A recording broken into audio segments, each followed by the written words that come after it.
next to you so I don't have to be in the. Oh, yeah, okay. All right, I have 5 p.m. I will call the January 14th, 2025 Executive and Finance Standing Committee to order.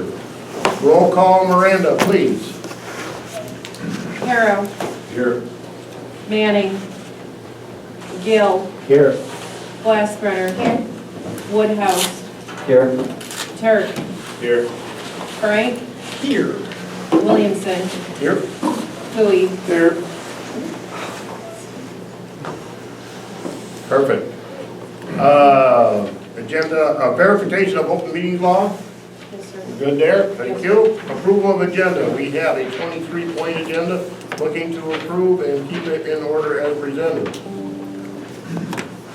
Mr. Gill, seconded by Ingrid Glassbrenner.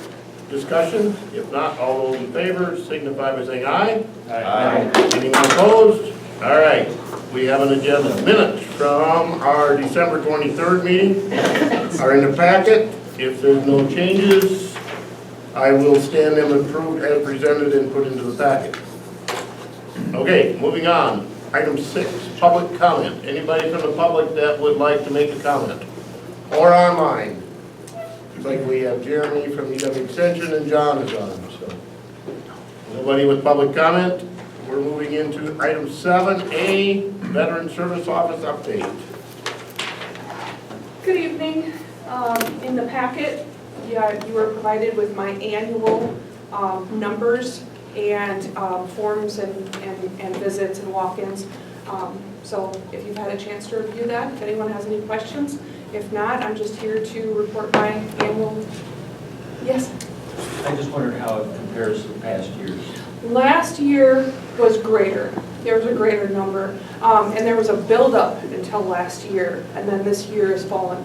And I have an opinion, and I almost feel like we were still recovering from COVID. People were still getting back out there and doing the things that they were going to do in those 18 months, couple of years. So. Anyone with questions? All right. Thank you. Thank you. Thank you. Moving on to item 8, a public hearing, consideration of adoption of the Richland County Comprehensive Plan. Troy, Maggie, and Dan Houck are here to present. Well, good evening, everyone. As a reminder, my name is Dan Houck. I'm here with our Executive Director, Troy.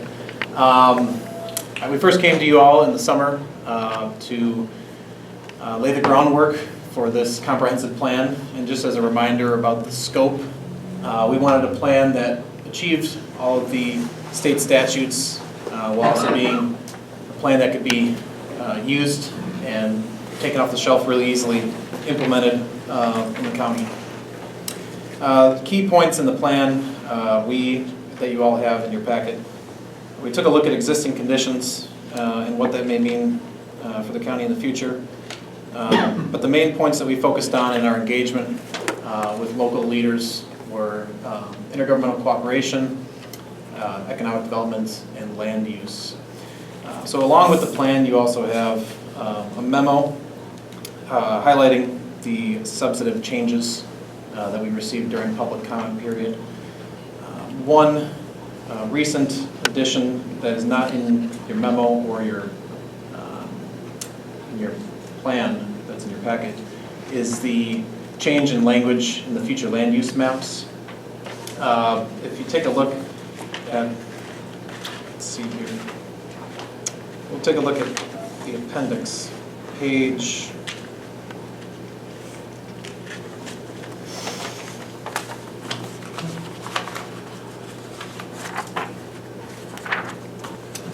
55 of the plan. The legend highlights different land uses, and so the future land use was derived from input at the township level. Many of the townships chose to have their future land use maps mirror existing land use. And in the legend, you have a series of land uses. Ag residential is one that had been underrepresented previously in the maps, and our GIS team worked to update that, having residential, in some cases, changed to ag residential. So just keeping it consistent with existing land use. And that was based on some comment we received from NR 135 operators. So thinking about tonight, obviously we're here for the public hearing, and then the action item would be to recommend approval to the county board. There is an implementation section of the plan, and what I will be doing following approval, or following adoption next week, is providing the county and this committee specifically with an implementation guideline. And with your help, we can do either quarterly or semi-annual check-ins to make sure that implementation of these 3 key points, intergovernmental cooperation, economic development, and land use are achieved, and that this plan was worthwhile.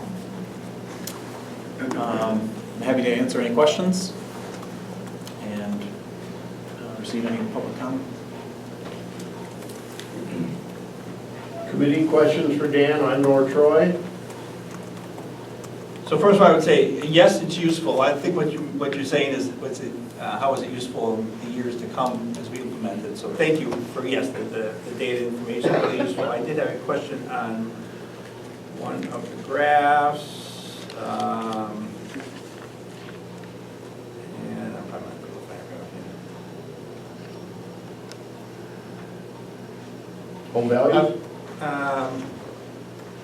No, so that you had the under 20 population trend.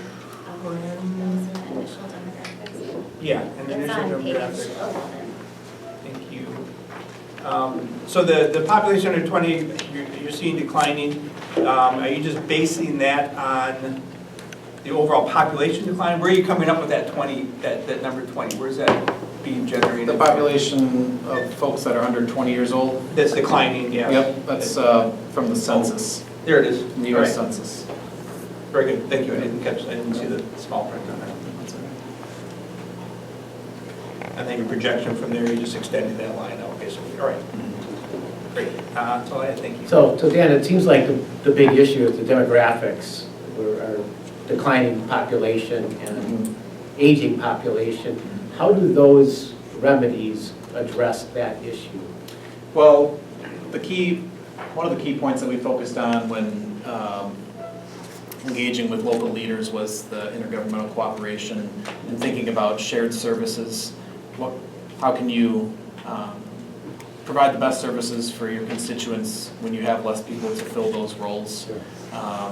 So a lot of that section is really meant to tie back into addressing some of those Improved demographic services, challenges. cheaper services, basically, is what you're kind of saving money on services, let's say.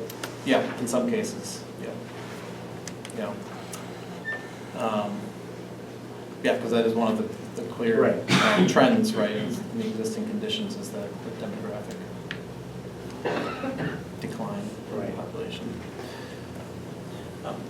I think we talked about one of the previous plans that we did is the population that comes into the county for tourism and for those activities. Were we ever able to get a solid number? I know that's been on. No, we were not able to get a solid number. But in the economic development section specifically called out that it's, and it was certainly one of the topics of conversation when we engaged with the township folks, how can we, not market the county, but, use room taxes and try to drive some economic development that way. But what that impact has, we really don't, it's not like the Dells, they can say, this is our impact level, we really don't have a way to gauge that. Yeah, Department of Tourism puts out annual numbers. Okay. I think their recent release came out as we were kind of wrapping this thing up and moving to public comment. Marty Richards can probably have those at his fingertips. Yeah, good point. Going back year over year, you could probably pull those annual trends. I believe generally the trend is still pretty high for local tourism, and you know, folks stopped traveling for COVID and realized they love home. And I think it's still a little higher than pre-COVID numbers, but we didn't get a chance to put that in here due to the timing of the recent releases. All right. Good, just a heads up, I talked about Richard, that I was talking about, I'd love to have him present to the county the numbers and how we're doing, and then what's the county's role in tourism, if there is any. And he said there is a small one, but anyways, I think that's a future, you know, we have Marty come and prep us on how we did last year and what the plan is going forward too, so. Anyone else? Questions? Good? Otherwise, we have to have a motion and a second, Terry, to move this on to Polk County Board. Mr. Frank, seconded by Ingrid. All those in favor signify by saying aye. Aye. Anyone opposed? All right. Moving on to Polk County Board. Thank you, guys. Thank you. Proud of your work. Item 9, discussion and possible action on the Richland County Administrator Recruitment Plan. I see Dave and John both online. Can you hear us, gentlemen? Yes, I can, Mr. Chair. Can you hear me okay? Yes, sir. Excellent. If you'd like, we could proceed. Yeah, we're good. Go ahead. All right. Thank you again for choosing PA to help you with your search for your next administrator. I'll describe just briefly, I know you got a big agenda tonight, but the process. Our goal tonight is just to make sure that we're all on the same sheet of music as far as how the recruitment will be conducted. And remember, this is your recruitment, so we have a system and a way that we've had success with in the past, but you're totally free to change steps or add to it if you want. But I'll describe to you kind of generally what we're proposing, and then we'll get into some of the detail of the documents. Ideally, we'll all get on the same sheet of music tonight, and then we'll have you approve the recruitment documents, which is basically the ads that we place. And then if everything goes according to Hoyle and you don't have any changes that we can't do relatively quickly, we can begin to post your position tomorrow and receive applications. So just a little idea of how the recruitment would take place. Tonight is kind of what we call the approval of the kickoff document. So our plan, we would do that approval tonight and answer your questions, get your input, change documents that might be required. Then we'll begin to post the ads. The recruitment would be open for a period of approximately 30 days. During this time, we would advertise, and we'll share some of those sources with you, as well as promote the position with candidates that we think would be a good fit for your county. So we do all that, take these applications in, and then the recruitment closes. And the next deliverable that we have for you is what we call a recruitment report. So that is going to contain information on all the applicants that turned in an application for the position. And it's going to have our recommendations in there as to the finalists that we would recommend that you would invite to Richland Center for the final assessment. We'll have some reference checks in there and short recorded Zoom interviews of the candidates, and we can provide that all to you in advance, and we can discuss that, or we can simply review it when I come to visit you on the 24th of February. So we've prepared that report, send it to you, and then I'll come and we'll select final candidates. And ideally, you know, we've done it with as few as 1, and we've done it with as many as 5. So we don't know. It depends on the strength of the field that applies and your interest in who you want to invite to come to the assessment. So we notify the candidates. We'll talk about whether you want to reimburse them for travel and things like that. We don't presume that any of this. We're not going to spend your money without your permission, but those candidates then would come to Richland Center, and we would conduct an assessment center and help facilitate that. Some of the activities that worked in the past or have been good are tour of county facilities, a meet and greet to try to engage the rest of your county board that maybe isn't participating in these interviews, as well as a meeting with the management team, a formal interview with you, writing samples, and emotional intelligence exercise, which we can describe that you may choose to do or not to do. So that would be taking place during the week of March 10th, and hopefully we can get a little more granular with the dates there. After that same day, you as a committee who completed your formal interview, you would actually deliberate and ideally direct us to negotiate with a candidate on your behalf.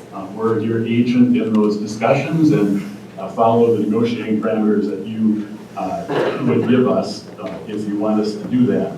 And usually takes a couple days if we come to a meeting of the minds with the candidate, and then you could queue that individual up for confirmation by the full board. So that's kind of a 50,000-foot overview of the process. Are there any questions or concerns about the process that I described, or John, anything that should be added? Questions from, there's how many of us were in on it last time? 1, 2, 3, 4, 5 of us? Somewhere in that area, 6? I think there's only just 2 that were not. I said it, I'm not Yeah. so familiar. Just Mark and Craig. Questions for either one of them, John or Dave? I do have one question, Dave or John. How many other counties are you recruiting for right now, currently within the state? Chippewa County right now is the, and then Vernon County for finance director, but Chippewa County administrator currently. Okay. They'll close at the end of the month. And then there's several other counties that are trying to hire on their own. There are. So you've got kind of an interesting thing going on right now. Jefferson County has been vacant due to the resignation of their administrator, so another recruitment firm is doing that one. Rock County is recruiting, I believe, on their own for a county administrator. Green Lake County opened up recently. We're doing your county as well as Chippewa. So there's some competition out there, different markets, and so that doesn't concern us. We're hoping we'll get a good field here, and we'll do our best to promote it. Thank you. Mr. Gill. Yeah, did you use the emotional intelligence test on the last go-round? Was that part of the hiring process last time? I don't believe, we've been, I should answer that, John shaking his head no. So we've upgraded that process, and so it had been, we've added it. It's a much more robust process, I guess, and one that I have greater confidence in the fact that it's going to correlate to your job. So it's a $1,900 add-on. If you don't want that piece, you don't have to have it, and you can decide tonight or not decide tonight. We have basically the individual is Scott Middlestadt, who was a county employee, former chief deputy, who has his own company called Cultural Reconstruction, and so he's been trained in this emotional intelligence. I think it's something we believe in. I think that will correlate to success, or at least it's one more indication, but you are free to choose or not to choose that. Thanks. Ingrid. Do you have a bit more of a description on what that entails? Like, is it a recognizable test? Is it like a personality type of test? Yes, I had the cut sheets from the company, I think is the last exhibits maybe in your packet. So this, and I can get, if you're interested, we could get Scott on the call with you, if you even want to wait until you got finalists and learn more about it. He could probably describe it better for you, but he underwent the training for it, and it involves an online test. It involves an interview with him, and then basically an outreach with the candidates and sharing that report with you. If I can just add a little bit. Some of the things that they look at to answer Ingrid's questions are they take a look at the individual's self-awareness, their self-regulation, their motivation, empathy, and their social skills. And what they've found is that there's been a lot more success, that those individuals are successful in the job, and even that they last in those positions longer. So it's something a little newer that Dave and I are getting involved in, but we're making it an option in these recruitments. And when we mentioned it in Chippewa County, they jumped on it right away. They said, absolutely, we're going to do it. Thank you, John. Sheriff Porter has a question. I'm just curious if you know what emotional intelligence test it is. Oh, I'm sorry, could you repeat the question again? I was just curious if you know which EQ test it is. Oh, okay. The company is EQI, and so, yeah, I guess what I would say, if you have, before you spend your money on that, I would probably suggest hearing from Scott. If you wanted to just reserve your thoughts on that until we have that, our next meeting. I don't want to misrepresent this, and as John said, it is new to us, so. No, that's fine, Dave. I mean, good questions. We'll have more. We don't have to make a decision tonight on it. We won't be making a decision on it tonight, so. But if that works for you, I can have Scott Milstead prepare something a little bit more formally for you. That would be great. Thank you. Anything else anybody has in regards to that? Okay. Nobody else has questions, gentlemen? Thank you. Do you have anything else? Okay, then, yes, sir. We go to attachment 1, where we've got that is the dates of the recruitment. I think we have dates populated for every item on here. The 23rd is when, I'm sorry, February 24th is when I would come to see you guys, and that would be 5 o'clock meeting, I'm assuming, or on the 24th for exec and finance. How much, do you need any special time?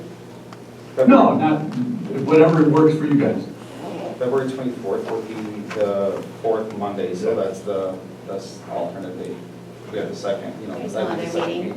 So there's still another, you'll have your first executive and finance meeting on. No, I just mean there's no conflicts with other meetings, correct? I don't think so. No, that's why we picked that one, so I think we're pretty safe. Is that at 5 o'clock? Yeah. Yes, 5 o'clock, Dave. Okay, perfect. I'll see you guys that night. Then the only the next item that we had, if we could try to get dates for that assessment, which would be, I think we tentatively identified the week of March 10th for that. That would be basically the day and a half kind of activities. I don't know if we can get more specific and identify 2 dates in there when the second date it would be critical for committee members to be available to meet and deliberate.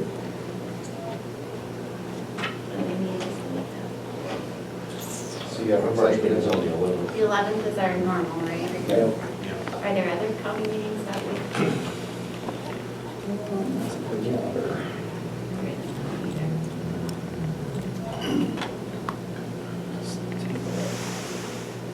And the reason why we try to identify those dates now is so we can let the candidates know when they apply that they need to be available then. Otherwise, they'll say, I plan to go to Europe or something like that, and it messes us up. So if we can, pick 2 days in a row would be ideal.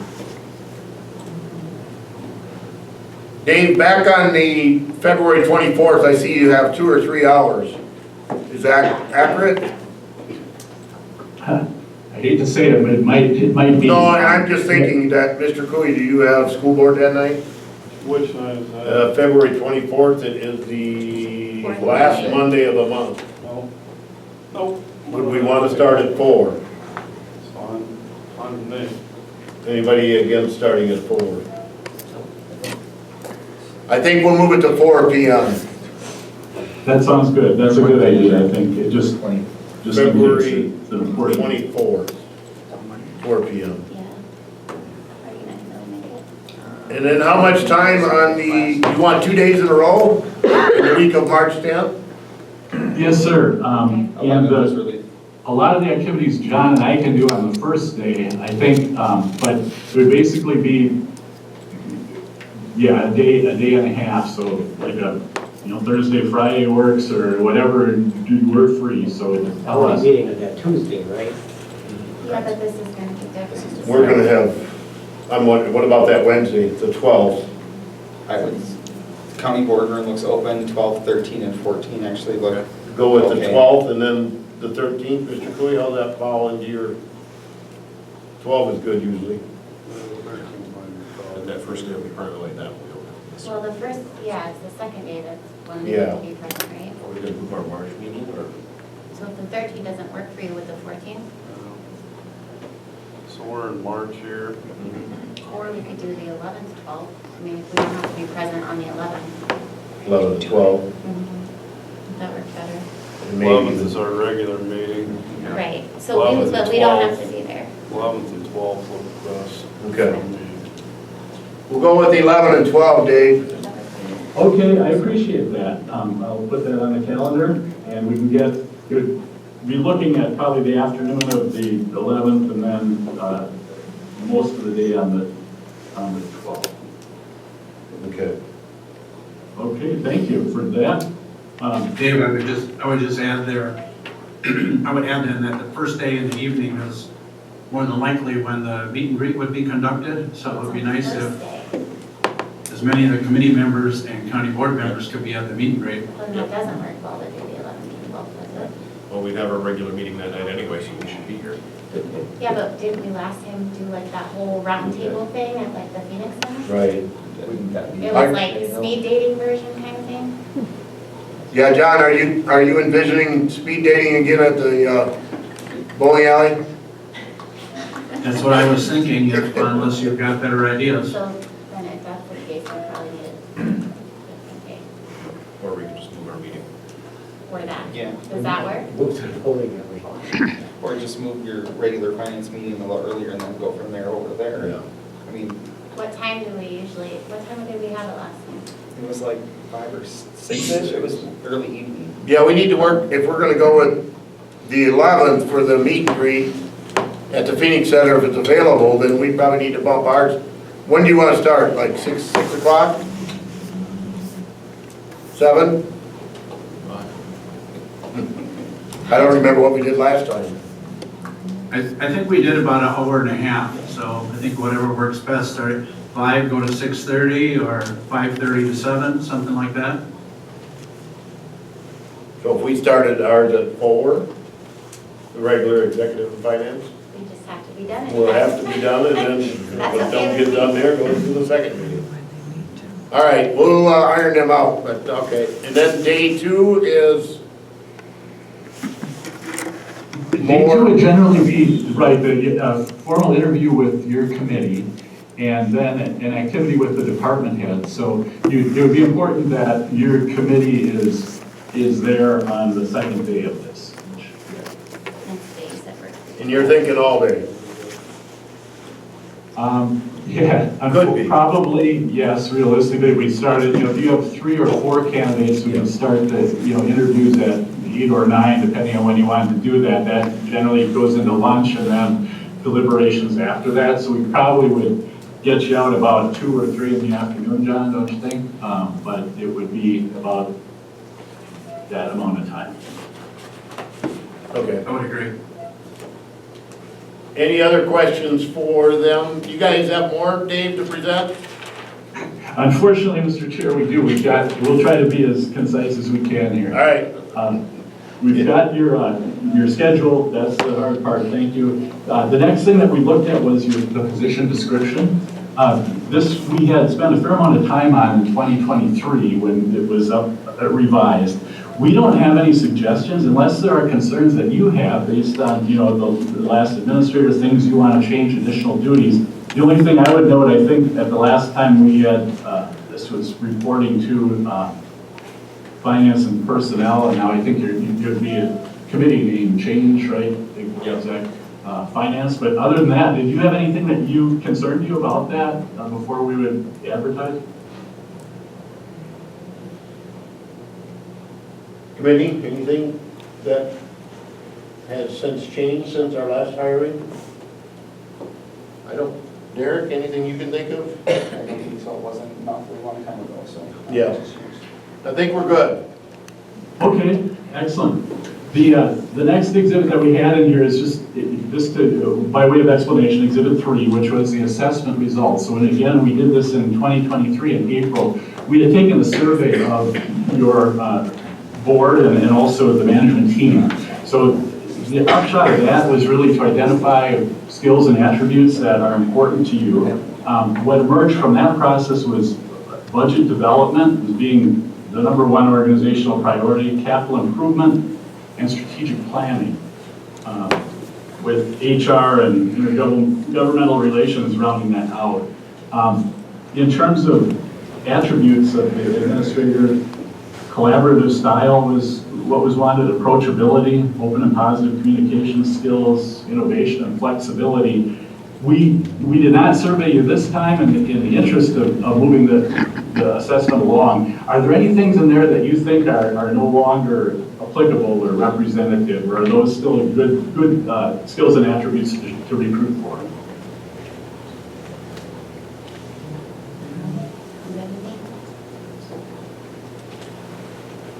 I think we still have largely the same priorities, so. Oh, that's what we thought, and we didn't feel it was worth interjecting delay to keep it moving. So we utilized those results in the preparation of the next document. So you see attachment 4, which is basically our want ad, right, that we'll place, and that just is similar to the position announcement that we did last time. One important piece that we're going to have to add to here is the pay, which we gave you some ideas on that, but we didn't presume to put it in yet. Hey, Dave, hold on one second. Yes. We don't have them documents in our folder. Dave, can you provide those to me? Attachment 4, it should be. Yeah, I don't believe I ever received that, sir. The only thing we Oh. have is the I have the plan. the recruitment schedule, but I don't have, that is from our committee folder that you're seeing on the screen, but can you send me the documents you're talking about? Sure. Please, because I can put them in everyone's folder quick. Yeah, okay, let's see, so who am I sending them to? Send them to Derek.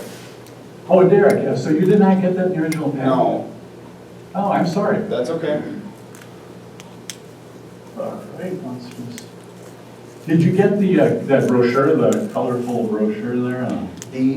I received the administrator recruitment that we looked at the county board meeting on the 23rd when we approved for the 7th, Okay. the proposal. Yeah. But that didn't have anything else with it. Boy, that's really odd. Okay, I'm attaching. You may have to update your iPad by pulling the screen down to prevent that they should show up. Yeah, it's odd because it shows up on mine, I have the same packet. So, Let's see, I just need.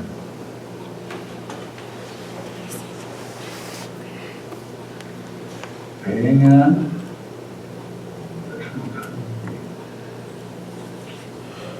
For administrator, Google Docs pack, memo.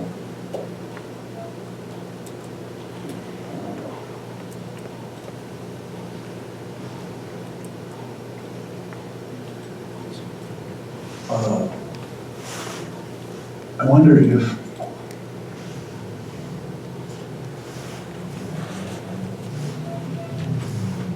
here we go.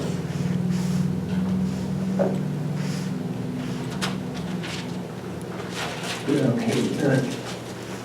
We got too many Derek's in my system here. All right. There you go. I have my email open and I'm waiting anxiously.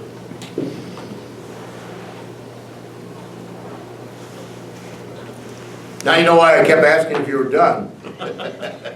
Yeah, that is.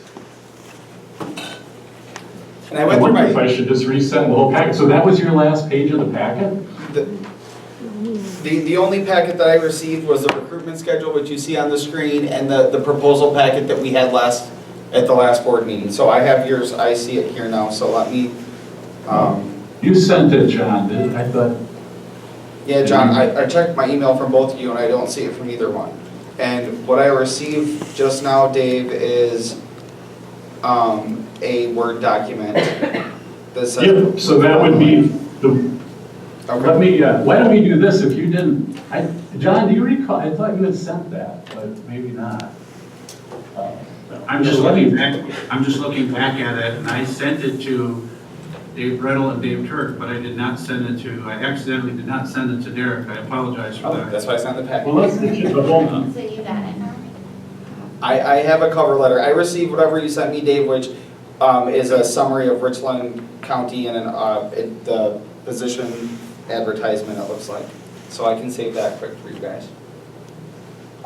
here, if you want it, Derek, I'll just send you the whole Sure, packet, and sure. that'll be easier just to put up on the. That'd be great. My apologies. Okay, here it comes. Sorry about that, guys. It's okay.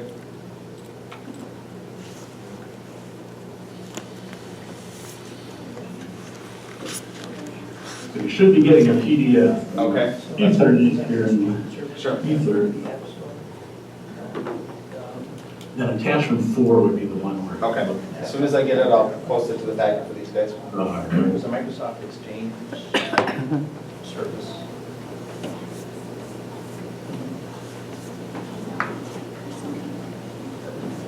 I don't have my email. Yeah. Call them or something. As soon as I get it, I'll get it. Thanks. If it was there, I was gonna do it.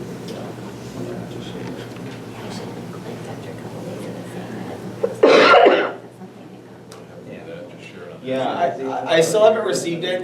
Is it possible for you to share your screen? And then when, because I'm not receiving it yet, I don't know if you sent it, Dave, but these guys can access it to look at later if we have it on the screen. Unless you sent it, because I have not received it if you sent it. I do have it. Johnson. Oh, I got it. You got it now. Came Okay, through. perfect. Okay, bear with me here. Will I need to refresh anything?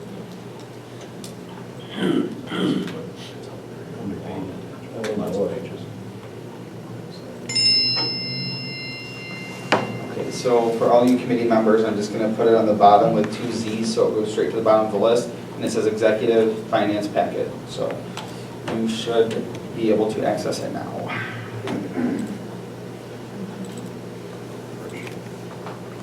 Under the January 14 folder, and it's at the very bottom, it says ZZZ, Executive Finance Packet.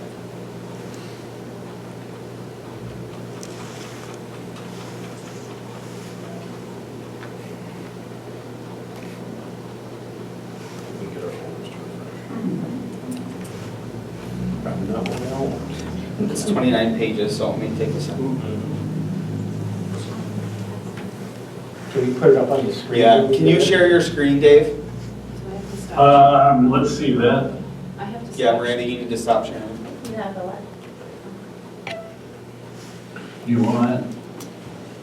So you're not able to, I think they're trying to get to it, but in the event it I doesn't don't have upload. email, I mean, so Yeah. yeah, it's not gonna work for me, so if we put it up on the screen, at least I can. Yeah, we will get to it eventually, but we're having some update difficulties at the moment, so. got it. Let me just, I gotta do one thing here that, Somebody will get that. okay, so. Let's see, if I do you have to let me share the screen? Or, It should just let you share it. I stopped sharing. Yeah. so if I do, this is a bummer, sorry guys. Oh, it should just go. Let me, let's just open it up here.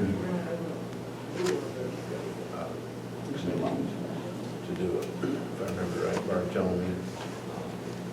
I think you gotta go all the way out of the committee to, I think, go all the way back to Richland County and then update, if I remember right. I'm not for sure, but I think Barb told me that once. Okay, give me 1 second here.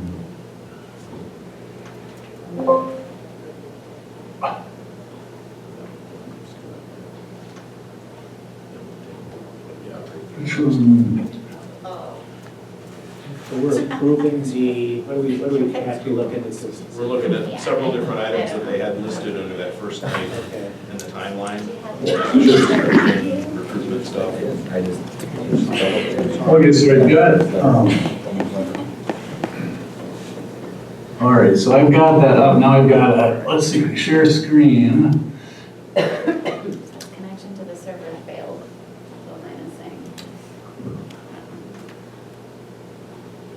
Let's see, so, let's see, help me out, share screen right We don't now. have any action item on it tonight, right? Yeah, we do. Wait. That's what they So said. we're No, that's using right. the ad page? Yeah, We're we approving all their initial recruitment stuff that they have listed there. Yeah, You guys can access your email, right? No, our email's dead. No, because. Some of the cancel. microphone. Understood. Look at you, how are you special?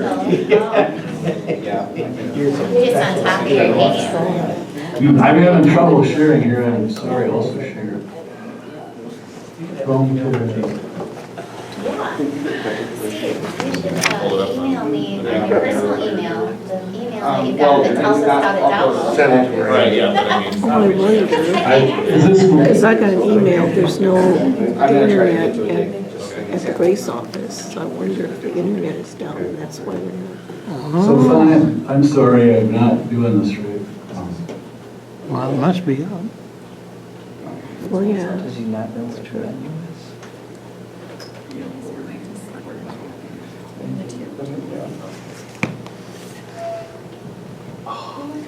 Did I leave? WebEx? No, Dave, you're there. See, nobody uses this anymore.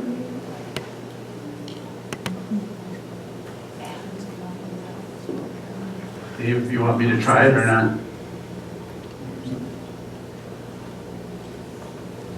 Okay, I'm going to try to share my screen.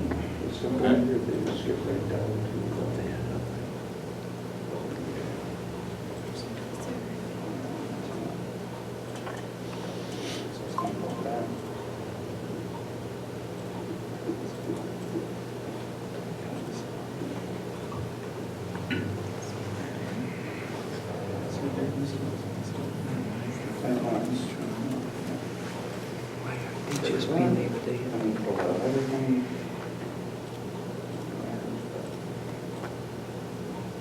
Okay. There's that. We need a screen sharing form. I don't know, okay. We're getting close. I'm trying to share, but it's not bringing up my other screen, but I also think because this is my computer that's linked to my other screen in my office. Oh. And it's because I have 3 screens, so I think it's going back to my other screen because it's not bringing up my other window. Do you have an option to share an application instead of the screen? It's open in PDF viewer, you can share the PDF application. No. Mr. Chair, could we maybe just discuss one of the other options while we're waiting? Come back to this. Or one of the other agenda items? Yeah, I was thinking about that. What do we got coming up? We can get Angie done. Jared, Yeah, how many pages is it? 20, it's 29. Do you want me to print a copy? You can email it to me. I can run downstairs. I can print 29 copies, it's gonna take a second, but I can do that. Just an idea. I'll just print them. Share. Can we come back to this one and go on to something Yeah. else? I'll print the Yeah, I packet, it's think gonna take we've a got little while. it. Let's bump up to, you guys work on that, we're gonna bump up to item number 10. Discussion and possible action approval of contract for a water reservoir study with Delta 3 for Pine Valley Community Village. Angie. All right, so the DNR has come out and done a dive into the reservoir. And we have rebar shown in the tank, we have conduit, it needs to be repaired, and we also have articulation valves that need to be fixed out there. So we did have a meeting way back with Delta 3. There's 3 options that they said that we can do out there. As you can see in your packet, it is a 2-phase study. They will do it all for us, then they will bring us the information, and then we can go from there on what we would like to do. They would give us our best options. It does cost us $15,500 for this study. This is just part one, part two, and then there's a part three where it would be if whatever we decide to do. We do have the funds that in our CIP project, so it would be coming out of Pine Valley. So I'm just asking for approval to take to county board. Do we want, Mr. Cooley, you want to make a motion so we can get it on the table? Motion, seconded by Mr. Gill. Discussion. Mr. Carroll.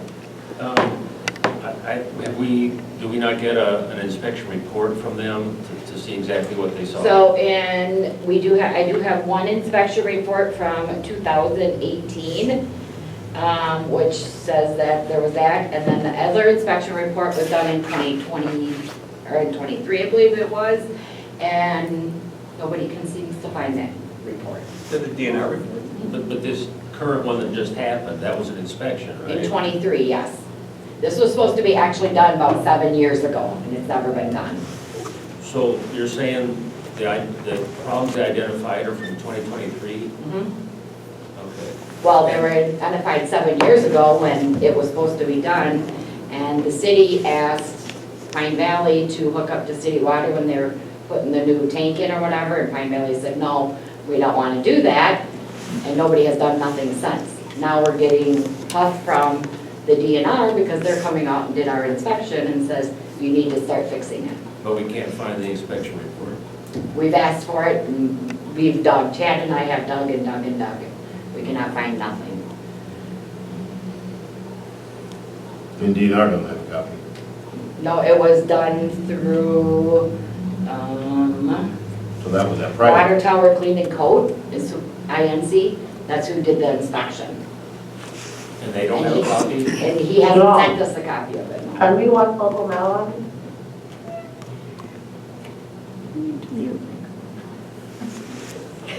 Go ahead, Mr. Carroll. So you said they were gonna bring us 3 options? Right, Did there's they say 3 what- when we met with him, there was 3 options that we can do.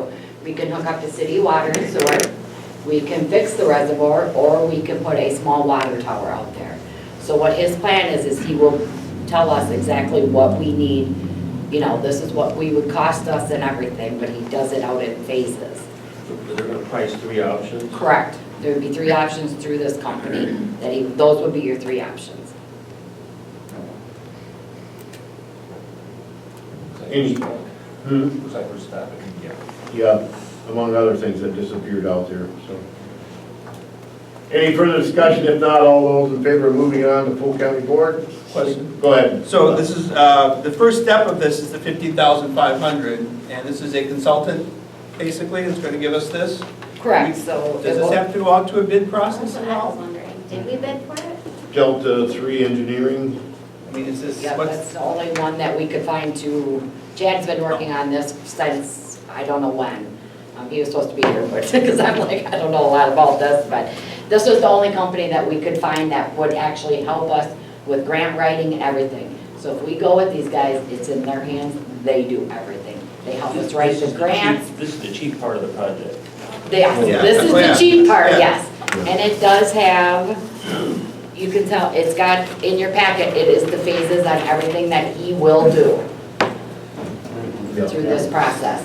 How, can I ask how much, so this is coming out of your specific capital improvement. Correct. How much will be left for, if this is the cheapest part of this project? And we won't know till he does the Right, alternating but I mean, estimate. what is your pool there of money? Yeah, So we'll be able to be covered without, most, I'll say, yes. Depends on which one well, there's comes grant in. options. There's grant options. Right, and he will help us, Wisconsin DNR water grant. yeah, and he will help us write all the grants and everything, okay. so. Mr. Carroll. So, obviously it doesn't meet specs, but do you have any operational problems? I mean, do you? No, our water's still testing currently, perfect. Chad has to send the water test in every week. We've had no issues, knock on wood, so far with any water issues. And if you don't know, this water tower is up on the side hill, Mhm. a ways away from the facility. Okay. All right. If no other questions, all those in favor of moving on to full county board signify by saying aye. Aye. Anyone opposed? All right, thank you, Angie. Thank you. Okay, Derek is still working on that. Let's go to number 11. Discussion and possible action resolution approving fund transfers to the Simons Recreation Complex in the 2024 county budget. All right, thank you. So Simons has a Fund 37, which is where all our donations go into. We do receive donations for free swim passes and discounted swim lessons. In 2024, we had $1,400 worth of free passes and free lessons or reduced lessons that we gave out. So we would like to transfer that $1,400 from Fund 37, which is our donation account, to the general fund in Fund 36. This was recommended to you from the natatorium board at their last meeting last month. Entertain a motion to do so. Mr. Cooey, Mr. Carroll, any discussion? If not, all those in favor signify by saying aye. Aye. Anyone opposed? All right. Thank you, sir. Thank you. Thank you. 11, 12.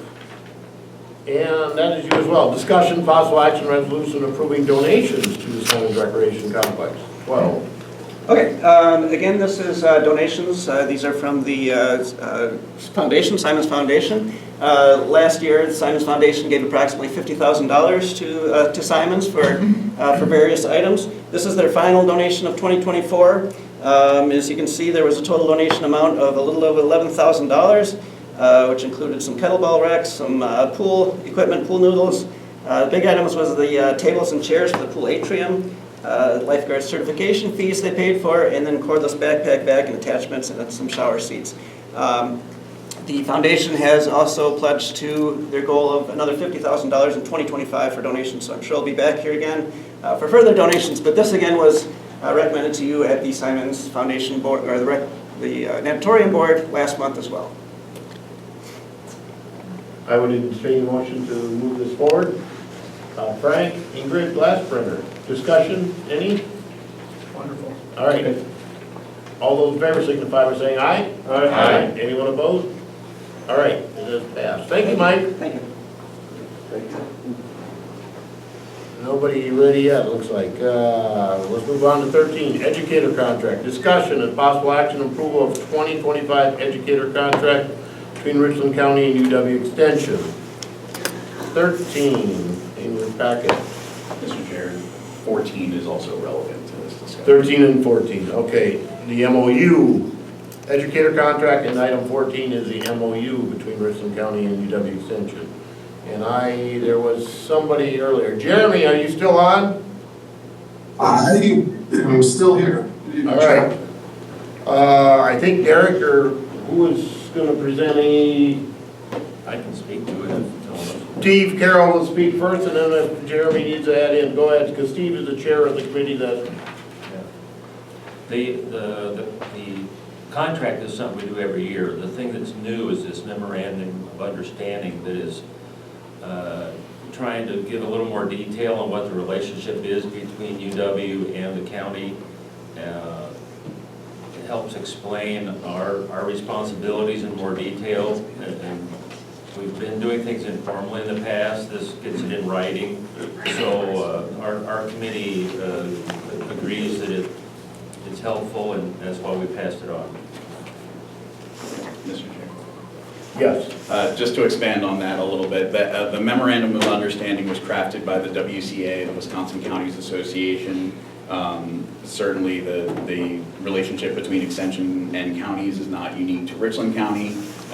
So the Wisconsin Counties Association put together a working group, address some of the concerns from the county side, and then develop this document as a way to address those concerns.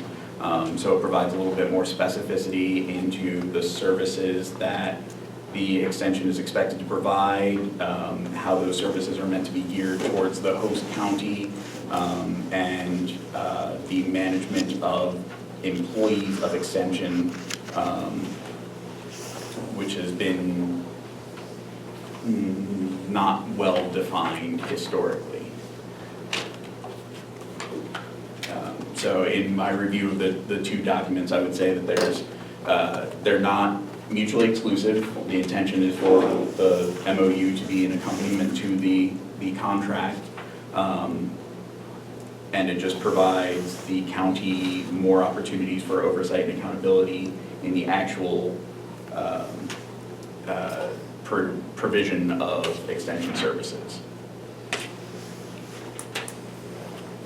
Questions from the committee in regards to either one of these items? We'll talk about both of them, see if they're both related. Jeremy, you want to share some thoughts? Sure, thank you. So Jeremy Sullivan, I'm the Assistant Dean for Extension in Southern Wisconsin, filling in for Adam Hady, the AD who is at a wrestling event now. So, yeah, I mean, everything that's been shared is accurate. The contract is consistent with years past. There is, in addition, a little bit of additional language around cybersecurity, just stating that we each have a responsibility to share with each other if there is an incident. And then the MOU is, as stated, meant to provide more clarification on the relationship. We're, from an extension standpoint, we're supportive of the MOU if the county is interested in having that in place. Right now, there have been about 8 counties in the state who have signed the MOU along with the contract. There'll probably be a few more as time progresses.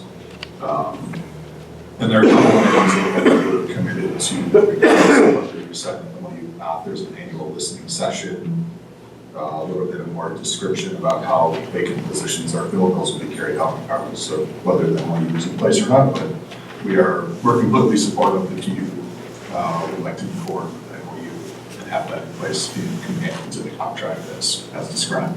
So I'm happy to take any questions or dive into any detail might be of interest. Committee, any questions for Jeremy? I see no questions from them. What do we want to do with this stuff? Drew?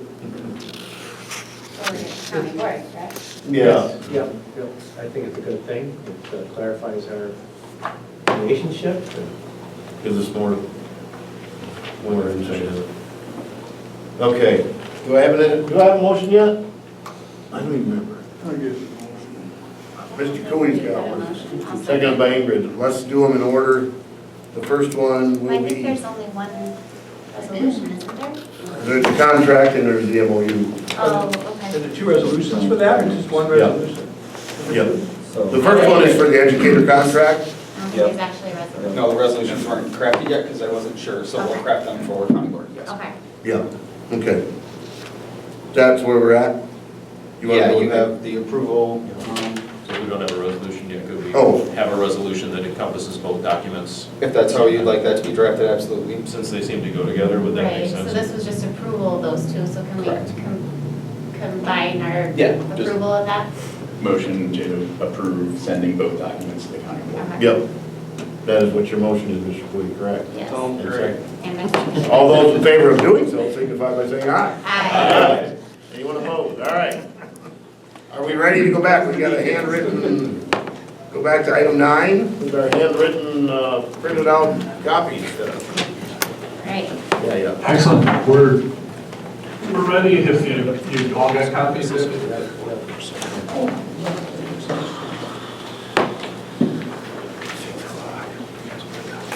I think where we left this off was on the our position announcement, which is attachment 4, and that is the ad that we would run, and that starts on, let's see, page 15 of your packet. So basically what that does is just gives us, the facts, it tells the information about your county and positive things about it. And in the first paragraph, quality of life, things that would be interesting, attractive to candidates. Talk about the job, statutory duties, 5918, the reporting to the board, and tells a little bit about the budget and employees. Next paragraph talks about priorities, and we pulled that out of the survey that we had done in 2023. along with the next paragraph, strong finance background, knowledge, budget development, those are all those priorities. The next paragraph is salary range, which we need to talk about, and we'll talk about that for a minute.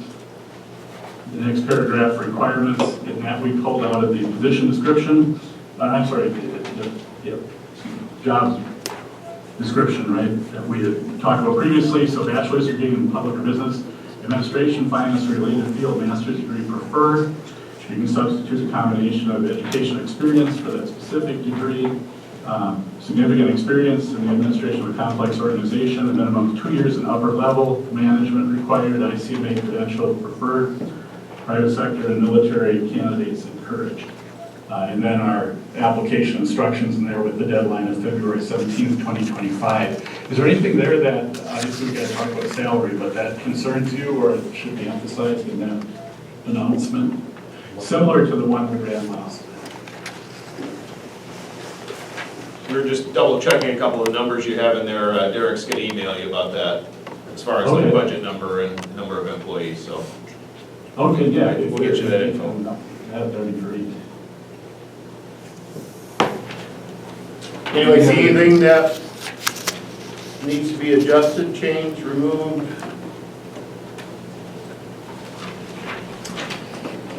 Mr. Carroll, sorry. We're transitioning to a new accounting system. I don't know if we want to mention at RASC their familiarity with any of that kind of stuff. Did you hear Steve's question? Could you repeat that again, please?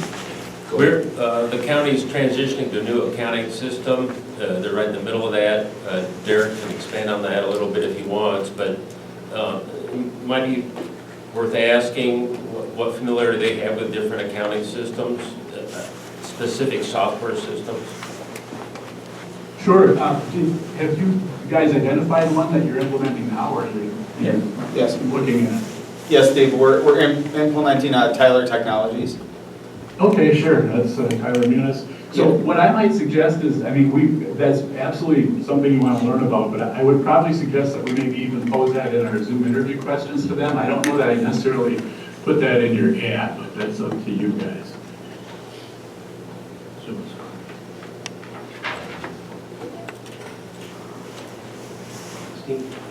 Yeah, Mr. Gill. Yes, I wonder if you could provide us with a short synopsis of this ad so that we could share it with our circles, and if we could distribute that widely, that would be great. But have a link in there so they can get more information, but just a short elevator speech of what we're looking for. Can you do that? Yes, sir. We'd appreciate that. Any help in distributing this would be awesome. I can get a couple different versions of this to Derek when we get the numbers proof there. And any other concerns on this document? I think we're good on that. Yeah, they're going to correct the numbers on employees and total budget. Yep, and Derek can get me that. I'll put those in and good, thank you. We have to talk about pay yet, but that's an upcoming memo here. Yeah. So the next attachment is 5, which is on page 16 of the memo. And that tells you where we're going to market this. Those are all the job boards that we place it on, as well as LinkedIn. And it covers the gamut of both national advertising with NACO, ICMA, as well as the Midwest with Wisconsin, Michigan, Illinois, Iowa. And then also the campus recruiting and our network that we have. So any concerns about that, that's included in the cost of your recruitment.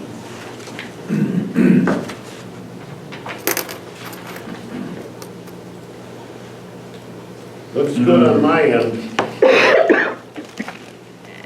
Okay. The next item that we held in here is the memo on compensation, I guess I would like to try to go to, which is attachment number 7. And that begins on page points.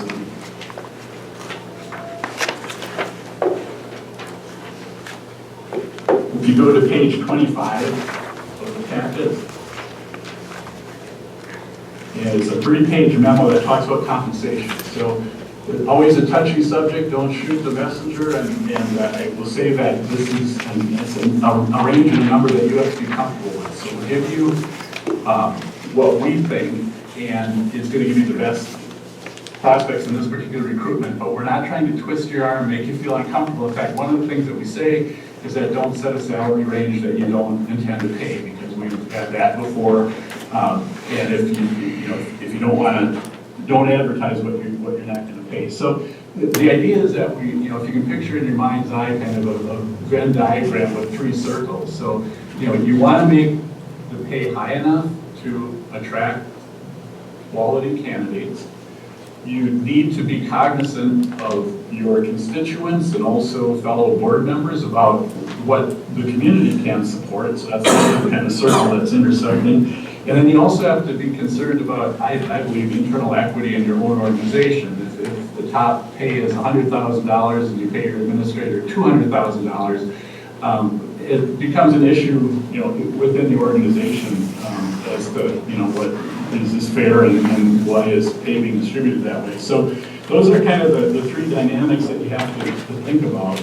And we generally see the counties kind of falling into 3 big buckets. One is the $200,000 plus, which we don't suggest that you're in that demographic in terms of size of the county, et cetera. The next one really kind of tops out in the 160 plus range. Again, I think the peers there, for example, Chippewa is doing that at, I think, 170. The next tier is I think where we would want to look at for your recruitment here, and we're suggesting in this memo a range from $130,000 to $150,000. And I guess that is, I think that's on the higher end of smaller counties. I guess I would say that. But we think that would, would be an attractive pay to develop a good field of candidates. But again, it's got to be something that you're comfortable with. So I don't know, John, did you want to add to that?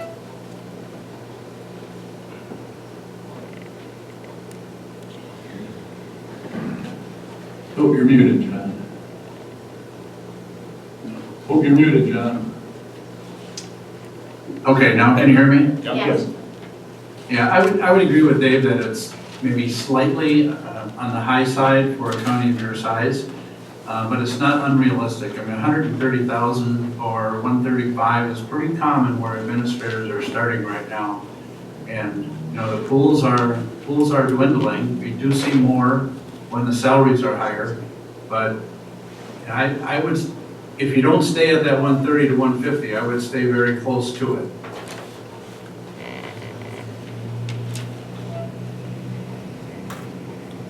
What were we at last time, Derek? 137. 137? That's what Candace wasn't.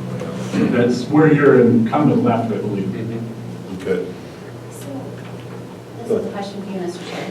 In here, they said that we did not include the position in the comp study. Do you know why we didn't do that? I have not heard. It's my understanding is because it was a contract position, so it may or may not have fell within that range and scale. So there is a line that's on there for it, but I do not believe anything was assigned because it's based on a contract. And that contract is negotiated with the individual we hire. Right. Okay. I think it would make sense. A lot of counties don't include it in the compensation plan, but I think it would be something to think about in the future, just because it takes into account a lot of different factors. But I would agree that it appears that this was to be established by resolution separately or by contract. So you're free to set that up. You do want to keep in mind from an internal equity perspective. I think the top that you pay a department head would be in the 139,568 range. So it appears that your highest range tops out at 139,568. So it's not uncommon to have steps to the administrator, we see that in pay plans, or 20%. You know, but in general, you know, you're gonna want to pay that person higher than your top department head. Yeah, I think some of that information, I didn't know we had somebody making that kind of money, and everybody else pretty much in the room is. Well, that's the top end of the scale, I don't think we have anybody at top end of the scale for that. Do we? It's just the scale. Okay, we don't have anybody in that range right now? Well, there are some in the range, but if we're talking about the top of the scale, this is the, Yeah. right? I believe that's what I provided you, Dave, right, was the scale, correct? So you're referencing the scale, correct? Right. Correct, so yeah, that is the top of the range, so I don't know Right. what, you know, like your HHS director, I think it's in that range, but I don't know what they're making. But I think the range you'd want to establish, traditionally, you know, for the administrator would be a higher range than your highest paid employee. They would have been at 141 with a 3% raise. So that puts us within 9,000 of our. What are you saying, would be at 141? Candace would have been, Oh, with a 3% raise. yeah. $4,110 on it. I assume the 137 was what we hired her at. No. That was it.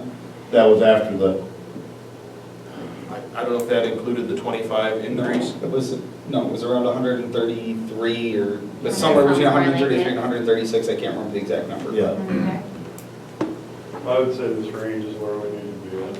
Yep. I would agree. Agreed. Yeah, I don't think we have any disagreement on that, Dave. So, okay, you're okay with the 130 to 150? Yes. Very much, I know, I think it's the right thing, get a good pool for you. So the last item I have for you is the brochure, which is a colorful 8-page document beginning on page 17 of your packet. This was upgraded with some new population statistics and things. There are, again, what this piece is used for, we mail it out during the recruitment process as one of our communications with the applicants. The idea is, you know, they can look on the internet and find all this stuff out for themselves, but this is kind of it's selling your community, which has got a lot going for it. Similar to what we did last time, we've got some of the finance numbers in there, so maybe I can update that based on what Derek provides me. But in general, this talks about your community and economy and education, a bit about the government and the positions. I apologize you didn't get this out earlier. I don't know if you, I guess if you have any questions at this point, or if you even wanted to kibitz and get some remarks up. You don't need this tomorrow, we'll start running the ads. But any thoughts now, would you appreciate it? Or Dave, I noticed in one section there you talk about the UW campus. Given the current status of what's going on out there, maybe it's best we just don't even mention that part. Okay. It does say in the last sentence that they cease in-person instruction, but I think maybe just delete that whole thing. So, Mr. Chair, if I could just say, the only question I would have with that is, though, that dealing with what we are going to do with that campus is a huge part of what we are asking this next person to come on board. So having some sort of background with why do we have this property that we are figuring out what to do with, I mean, I understand we're trying to recruit, but they also need to know what we're looking at here. Mr. Carroll.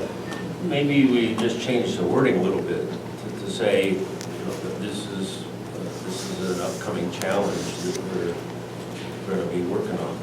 It mentions it in two places, because it mentions it there, and then on the last page, there's a little blurb on the side where it says, assisting the county board in navigating the future of the UW Richland campus in light of the decisions, blah, blah, blah, was identified by stakeholders as a high priority. I mean, I think we still need to have some sort of addressing of that issue in here. Sure. Go ahead. My personal, I think you're right. I think leaving that part in makes sense, but maybe the first part we can take out. Because it's included with the pictures of like the Richland Center High School and stuff. So how would you, I mean, for someone who's not here, who doesn't know the background, how would you recommend Getting present into that? details of it, I think, would fall into what we discussed before. Maybe that's a Zoom interview question versus part of our marketing materials. Okay. Does that make sense? Sure. Yep, do you want me just to take I was not sure about that, because I know the issue is still going on, but I can just take that out and we can inquire about it outside of the brochure. So I think what we were saying is take out the part where it says it will cease in person, so that whole section on the UW campus right below the high school. But Yep. leave that last sentence on the very last page of the second to last page of the document, where it throws in a sentence about how we need to deal with the future of that campus. Okay, sure. I can wordsmith that, and yeah, this was announced that it would obviously the in-person is stopped, so I'll put that in more of the present tense and less granular and more of a challenge kind of language. Does that work? Yeah, that would be good.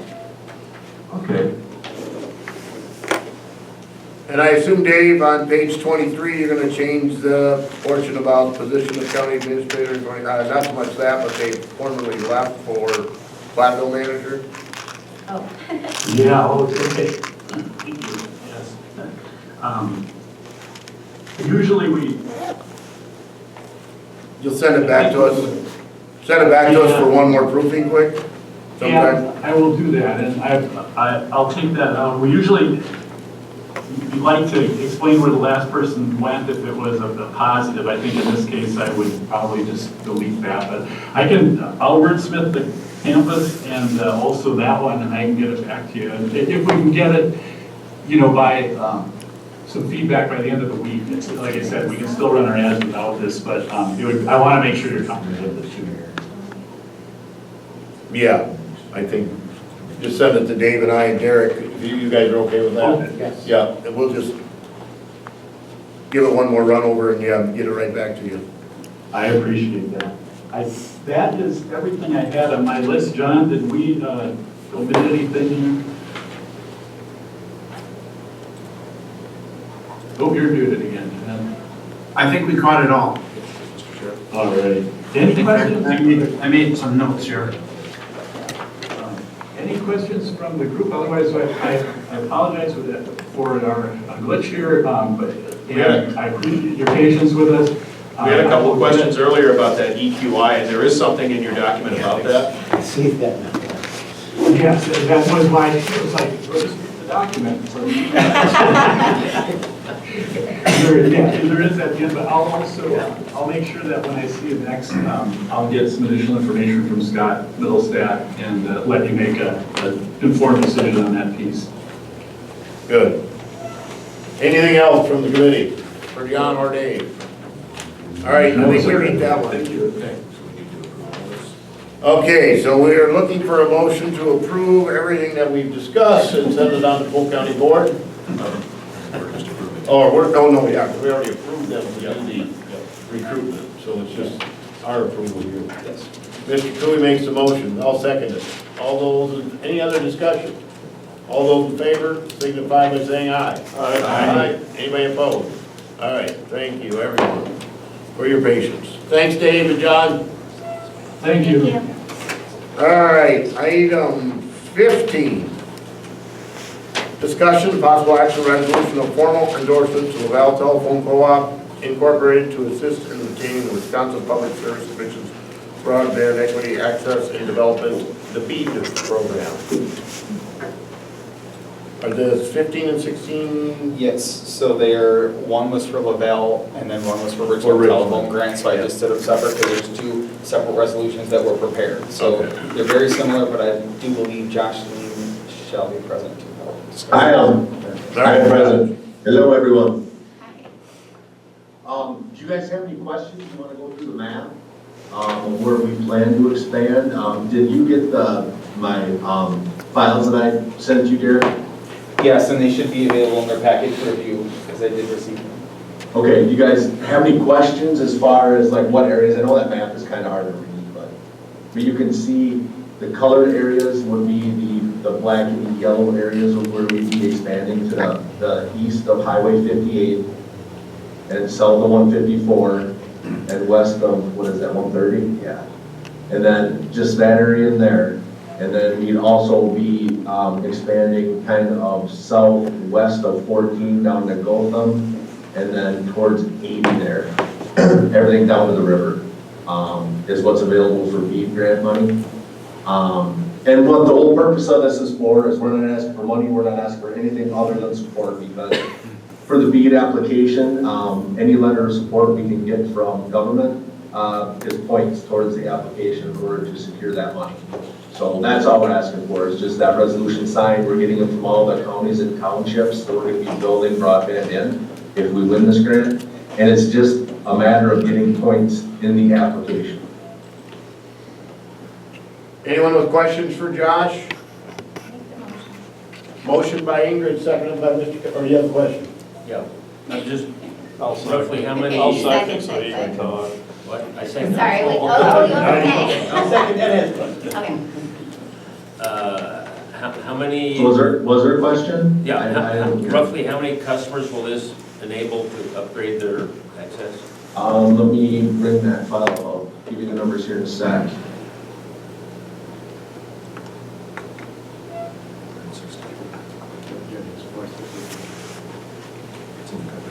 Oh, it's in the cover sheet? Yeah. All right. There's a number 463 and you're in the cover sheet that we have. Is that an accurate figure? Yes. Did I give you those numbers, Derek? Probably, because I don't know why we came up with that, so I believe so, yes. Okay, yep, then that sounds about right. Yeah, it was over 400, 400 structures passed in those areas, yep. All right, thanks. Any further discussion? Otherwise, we would send the letter of support to, we're working with Laval right now. If not, all those in favor of supporting Laval in the BEAD program signify by saying aye. Aye. Anyone opposed? All right. Mr. Chair, Yes. I'm sorry, who seconded that? That's Steve. Steve, okay. Actual vote on the board, or are you guys okay with that? I would think of, what do you guys think? Do we need to send it to county board? I guess it's just a matter of do it to it. That's what I was going to do. Item 16 should be the same, we're just dealing with Richland Grant telephone. Same thing, Josh, right? Yes, sir. Yep. Okay, so moved. Mr. Gill makes a motion, seconded by Mr. Frank. All those in favor signify by saying aye. Aye. And then we will send it to the full county board. Thank you, Josh, you're excused. All right, thank you. 17, discussion and possible action, update of direction of the ethics board. Item 17. So as this body may recall, the county board appointed, again, this body as the interim ethics board. That deadline is in March, and as a nice change of pace, I wanted to get some things in place ahead of time rather than scrambling last minute. That is personal self-deprecation, not a criticism of anyone else. I have not gotten any direction, questions, follow-up from any members of the committee or the board. So I took it upon myself today to spend all day reading ethics ordinances for Wisconsin counties. And the time that I had available, I reviewed the ethics ordinances of 21 counties. One of them did not have an ethics board, but the rest of them did. And I came up with some provisions that I would want to see before drafting an ordinance governing an ethics board for this county that I was going to go through and just kind of get some direction from the committee, and then answer any questions that you might have, and then determine if there's any other concerns that maybe didn't occur to me that the committee might want addressed. One note I do want to make, just because it's come up frequently, any chairperson of the county board can issue subpoenas for matters under their jurisdiction. That's not apparently something that's widely known, but I just want to make that clear. Again, it's come up a couple times. So are there any questions right off the bat? Otherwise, interrupt me, and I'm just going to dive into it. What did the compositions of the boards look like, with all different ones? I had to dig through the, okay, the compositions of the boards. Well, so overwhelmingly, they consist of between 3 and 5 people.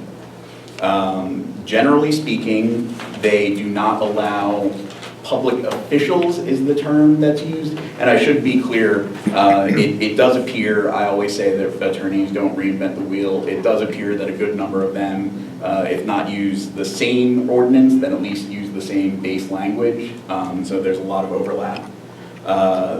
Most of them don't allow public officials to serve on the ethics board. Now, when we discussed our ethics ordinance, we made sure to differentiate between officials, who would be the elected and appointed officials, and employees, who would be line staff. Now, certain provisions of the ethics ordinance pertain to both, but some ethics boards do allow employees to serve, but not officials. Some mandate both serve on it. Milwaukee is, of course, just completely. Yeah, on that, I was confused on the table where it had, so that was 17B, where it says officials / employees question mark. What does no mean? Yeah, so, and bear in mind, and there's a reason it cuts off, it's much more filled out now. That was just my notes as I was doing this review, so it's not meant to be informative, just to have a formal basis for conversation. So no means it explicitly prohibits officials and/or employees from serving on the ethics board. Okay. They actually use those two words, or I was able to find a definition in the ordinance that allowed me to reach that conclusion. Okay. Green Lake does not allow former employees to serve on the ethics board. It says nothing about current employees or officials. So I started with how do people get on the, oh, and one other thing I should point out. In the 21 that I reviewed, 20 of them have boards. One of them has a committee of the board serve as the ethics board. By and large, they are citizen populated. A lot of them have a requirement that a licensed attorney be one of the members of the board. For what my 2 cents is worth, that would be a provision that I would strongly encourage.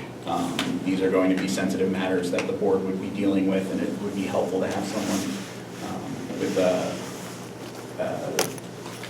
training along those lines and matters of confidentiality in service. And then overwhelmingly, the term of service is 3 years, which struck me as odd for those where the supervisors serve, because it's only 2 years, but I guess they figured it out. So beginning with how you get, well, making the most sense to me, everybody is comfortable with the board chair nominating subject to confirmation of, or would you prefer that the ethics board fall into the same category as every other committee of the board and be appointed by the committee on committees? So looking at this, I also see that the county executive appoints in some of these also. So there's really a lot of variables there. Theoretically, that power could be delegated to the administrator. That's not.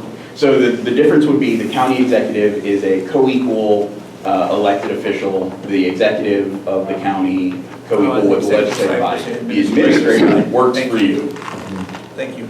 Yep, I see that now. Mr. Carroll, you have a question? Well, just, the ones I looked at, like a good number of them had the board chair to those appointments or selected the board. And I don't know if they have something similar to a committee on committees, and this is exempted from that, or if they just don't have a committee on committees. Is there a preference? Anybody feeling any? I'm just reading Iowa counties because Iowa County resembles our size and and I really like everything I've read, right? So the county board chair selects them, but the board approves them. Right. I mean, things like that, to me, that's what we're supposed to do, right? And I'm sure these other counties, the problem I have with the other counties is they get pretty big and they don't compare to our demographic, whatever, our population. I would, me personally, I would take Iowa counties, and that's exactly what I would do.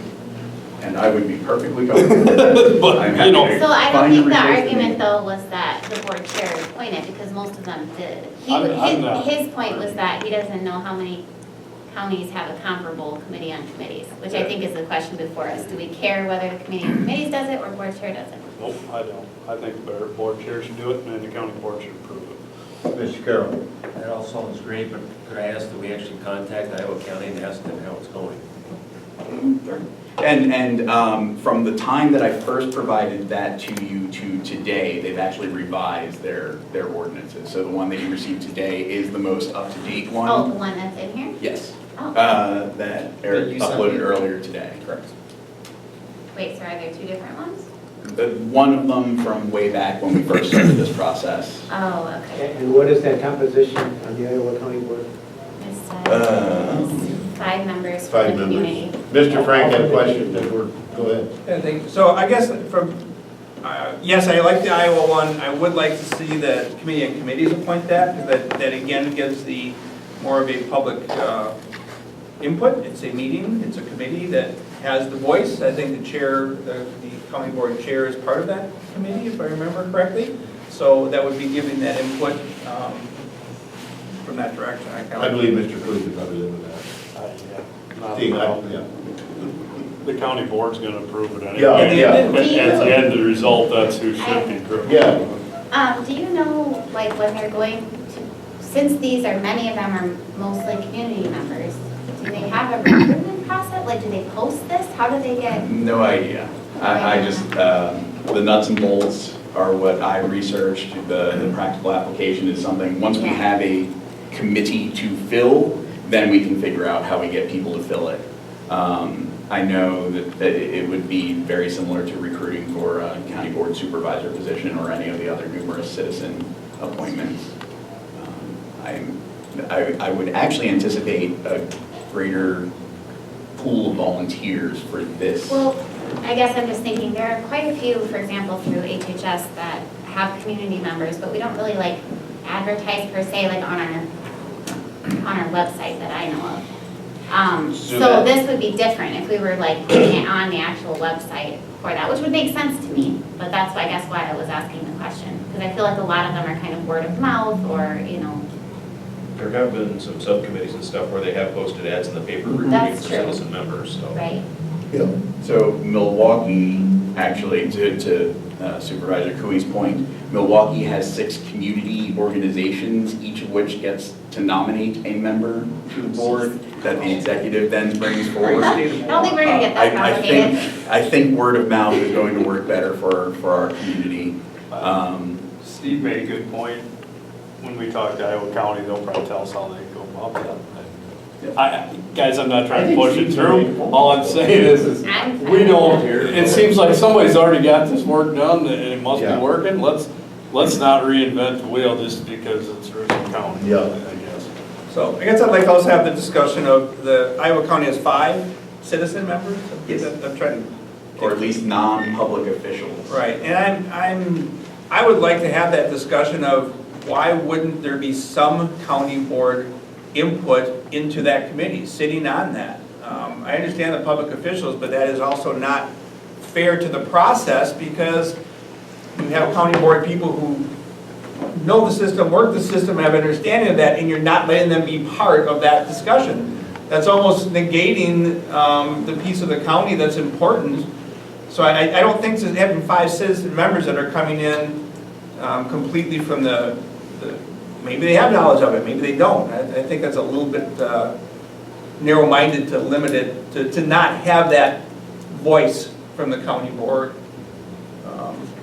Well, I mean, okay, so could one of these 5 members be Judge McDougal? Who would that? She's an elected official within the county. Well, but we all are elected. I mean, that's the challenge we get to. We have to. We'd have to create a definition that would permit. Right. But this So ethics Green would just be Lake, covering our board, correct? no, this would be, Or all of public officials? this is all local government officials and/or employees if we include. Well, so that was gonna be my second question. Are we revising our entire ethics policy or just simply the makeup of our committee? That's up to you. I think it's just a committee. for Because if you're my- saying push through Iowa, well, they have an entire document here. We already have an ethics policy. Like, are you saying And scrap our ours ethics- and push this one We have through, ethics or? ordinance, don't we? We have an ethics ordinance. Or, I'm sorry, I used the wrong term. Ordinance, not policy, but I guess my point still stands. Are you saying we want to switch to everything that they're doing, or just specifically the makeup of our committee?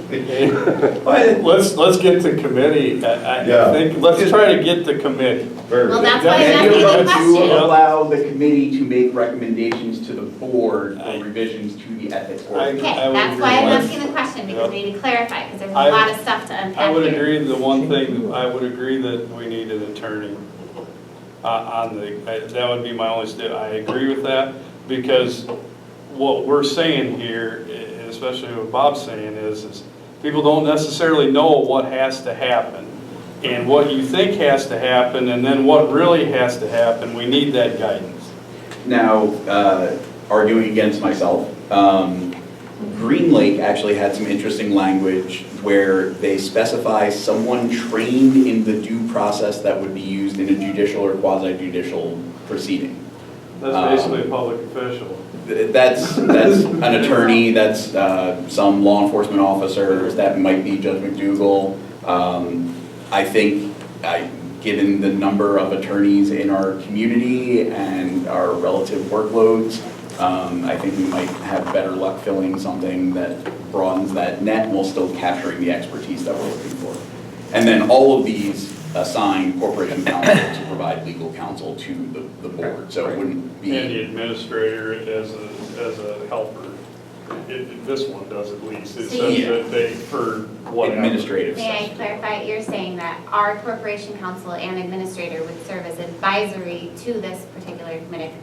Court counsel would be the lawyer, administrator is more logistics and administrative, so making copies of the paperwork, and the administrator would not necessarily be involved in any of the proceedings. So again, just to clarify, you're saying that the legal aspect of this, having an attorney on, would necessarily be our corporation counsel? No. Sorry. So, actually, I have a good comparison. So we have representation on SWCAP. Chair Turk a while ago actually asked, because SWCAP has federal regulations that require an attorney to serve on the SWCAP board. I volunteered, now I serve on that board. Speaking of Bob, we need to get you on this. I am a lawyer serving on the board of SWCAP. SWCAP has its own attorney, though. A lot of the advice I give as a board member is, hey, have we run that by the lawyer? But it has, that way there's that, I don't want to say expertise and toot my own horn too hard, but a certain skill set, a certain base of knowledge that is represented in the actual decision-making, while at the same time having access to someone who does the legwork of the legal stuff. So it just, as conditions Corporation exist. counsel is making decisions or is providing the legwork? Providing legwork, so. Okay, that was what my question was. And just as an example, we have a local attorney X, and then I currently serve as corporation counsel.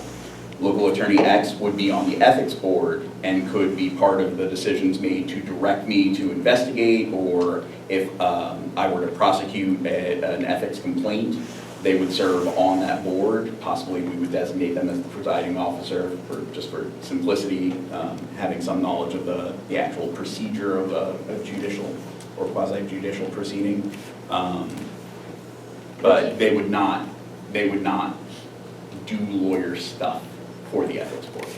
Would you, in theory, then sort of represent a county board member who was under an ethics committee review? No, I would be representing the county Okay. against a public official. But, They would have the right to bring their own representation. okay, I'm just thinking back to our one and only time that this has ever happened, it was 2 county board members. So who is the county in that scenario? That is a fascinating That is why I'm discussion asking that question. That's actually, I was just in a municipal attorney training recently, and that is the first thing they always teach us, and especially when representing a government. And if you will recall, a while back, I actually came to this, well, what was then the Finance and Personnel Committee, and asked for some kind of clarifying policy on utilization of corporation counsel services.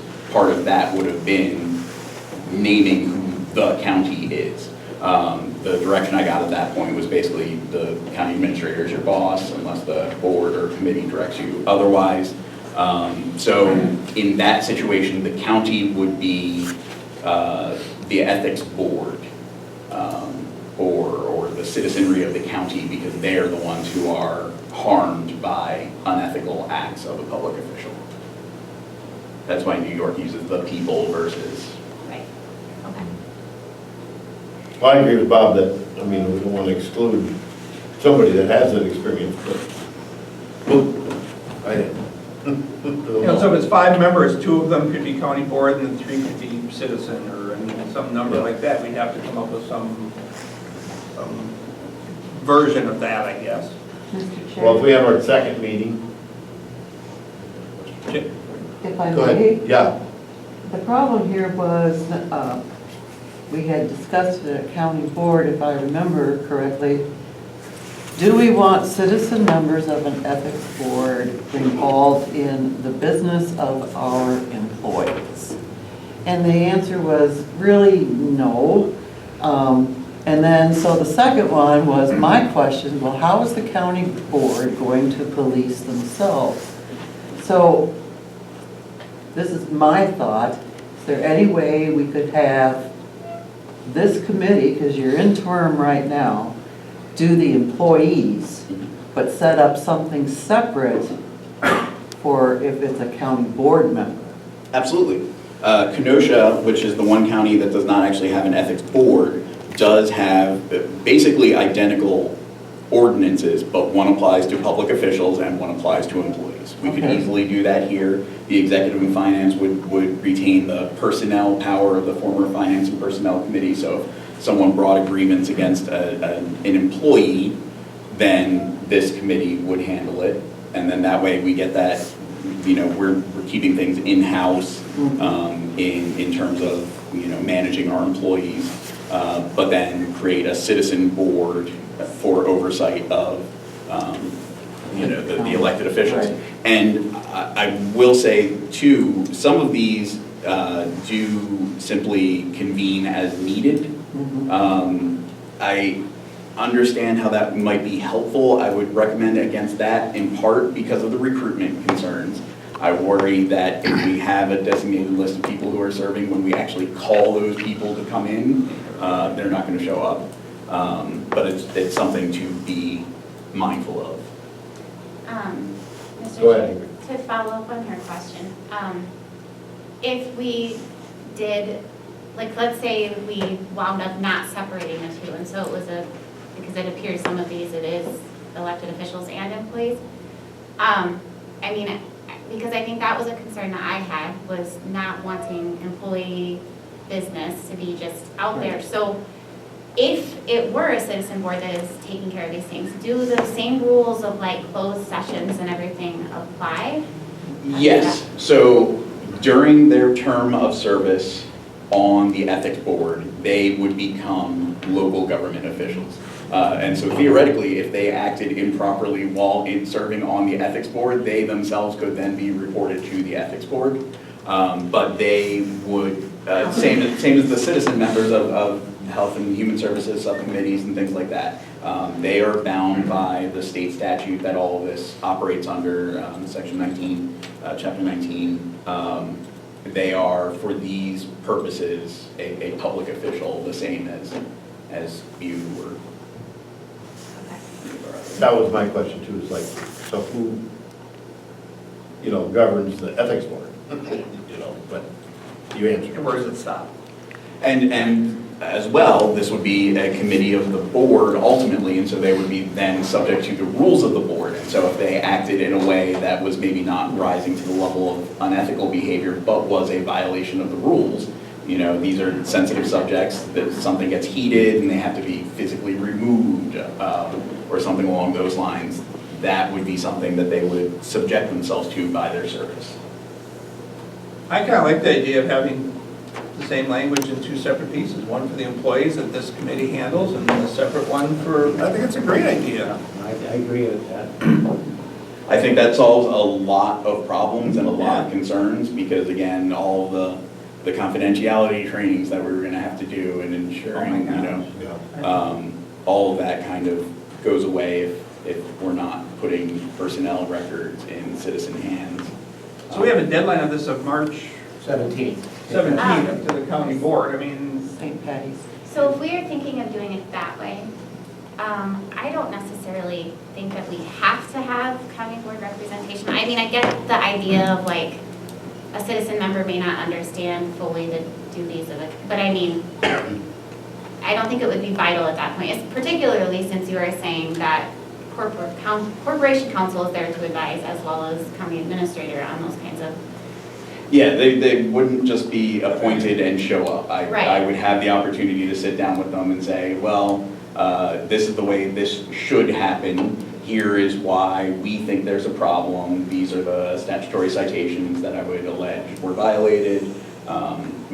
Basically, the orientations that we do and things like basics of, hey, what is it you're here to enforce and measure?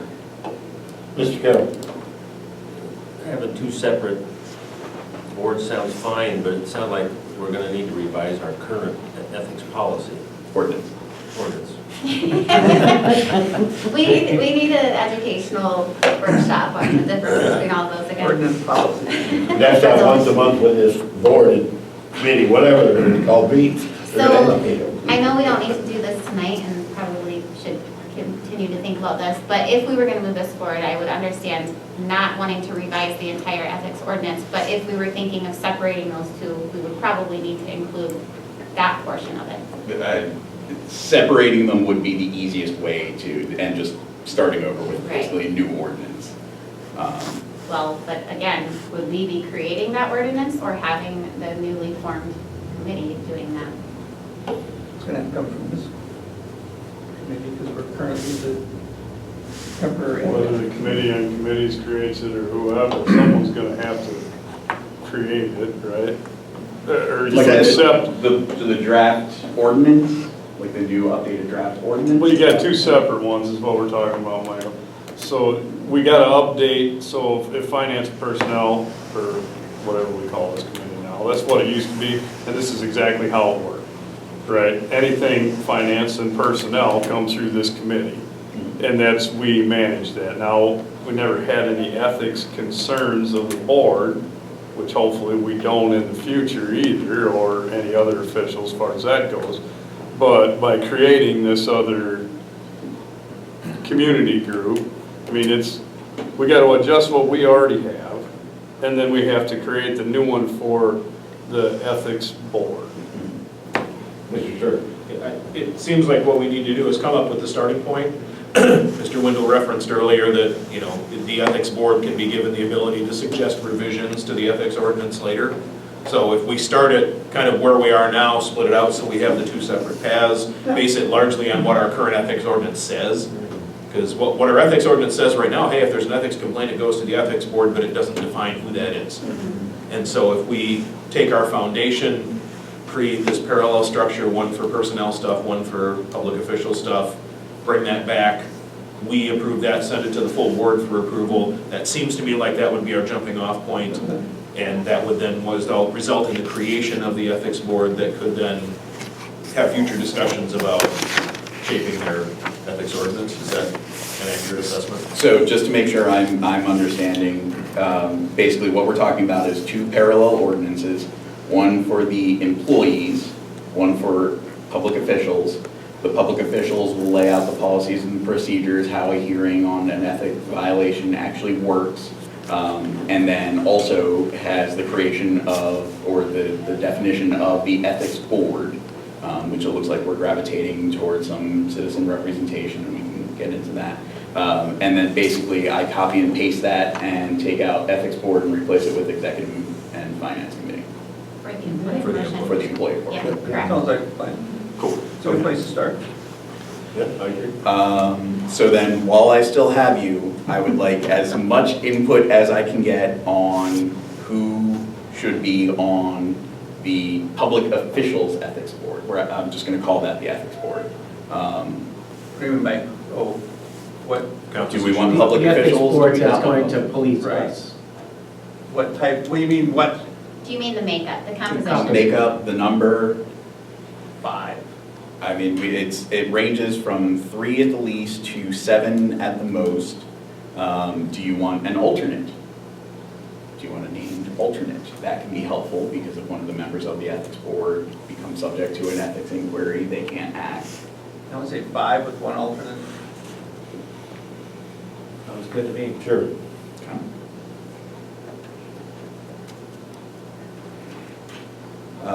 We want 1 preferably attorney, but at least someone with specialized training in due process utilizing judicial or quasi-judicial proceedings. I think that would be good, yes.